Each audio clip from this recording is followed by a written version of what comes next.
안녕하세요. 안녕하세요.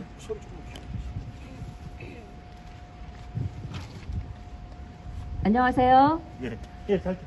네. 제가 현장 교사로서 늘 머릿수만 채우다가 이렇게 발언이라는 형태로 만나게 돼서 조금 떨리고 그렇습니다. 자, 그러면 발언 시작할게요. 우리는 기꺼이, 아니 간절히 공공재가 되길 원합니다. 9월 3일 2시 15분 파기환송이란 판결을 들었을 때 눈물이 왈칵 쏟아졌던 건 드디어 법내노조가 되었기 때문이기도 하지만 또 다른 이유가 있었습니다. 해직된 9명의 선생님을 지키겠다는 뜻과 2013년 노조 아님 통보로 인한 면직으로 해직의 길을 선택했던 34명의 선생님의 뜻도 옳았다는 것을 인정받은 듯 했기 때문입니다. 당시 그건 누가 봐도 무모하고 어리석어 보였습니다.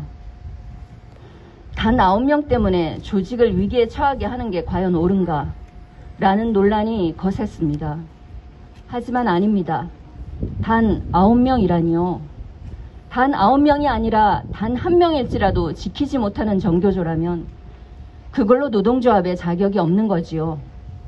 결국 우리는 모두를 살려낸 것입니다. 바로 그 9명, 그리고 바로 그 34명의 선생님들과 함께 전교조 전체를 살려내었습니다. 정신을 지키면 몸을 지켜낼 수 있습니다. 험난한 시간이었지만 전교조는 자신을 되찾았습니다. 결국 승리한 것입니다.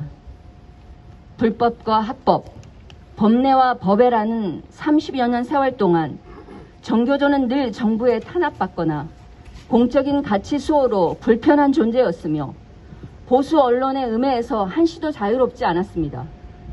그랬기에 전교조 역사는 사실 실현의 역사로만 점철되어 있다고 해도 과언이 아닙니다. 우리에게 늘 실현이 운명이라고 생각해도 2013년 이후 발생했던 해직된 선생님들의 고통과 물질적, 정신적, 조직적 피해는 그냥 일어난 것이 아니었습니다. 당시의 정권 및 보수 세력의 수건과 맞바꾼 사법농단이라는 점에서 더욱 분노를 자아내기에 충분하였습니다. 그 시간 동안 학교 현장은 너무나 힘겨웠습니다. 어렵게 꾸렸던 단체 협상안이 무효화되고 기회주의적인 관리자들의 전횡을 제어할 방법을 상실한 채 학교 현장을 반동적인 모습으로 되돌리고자 하는 상황이 만들어졌습니다. 그 과정에서 현장 교사들 사이에는 치열한 논쟁이 벌어지곤 하였습니다.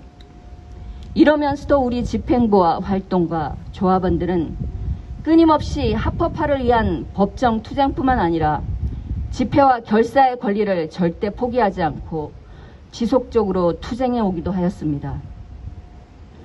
현실적으로만 보자면 끝을 알 수 없는 답답한 투쟁이었습니다. 하지만 한편으론 성과도 있었습니다. 역경 속에서 만들어낸 열매였습니다. 전교조 교사들이 주도하는 혁신학교의 성과가 차츰 확산되어 가며 교육 현장을 바꾸는 시간이 되기도 하였습니다. 시련 속에서도 주저앉아 있지 않고 전교조는 끊임없이 교육 현실을 바꾸며 존재 이유를 명확히 보여주고 있습니다.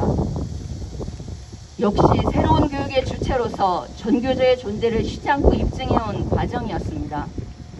이제 드디어 합법적인 지위를 회복했습니다. 좋습니다. 참 좋아 죽겠습니다. 그런데 역시 우리 전교조는 다릅니다. 당분간은 좀 지나치리만큼 좋아하기만 해도 될 텐데 텔방에는 31년 처음으로 돌아가서 다시 시작하자는 목소리가 나옵니다.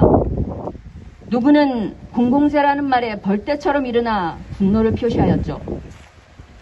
전교조는 기꺼이, 아니 간절히 공적 가치에 헌신하는 공공재로서의 역할을 하겠다고 어김없이 달려듭니다. 최근 우리가 겪는 한국 사회의 혼란과 갈등의 뿌리에는 어김없이 교육이 존재합니다. 바로 잡아야 한다는 각성이 더욱 뚜렷해지고 있습니다.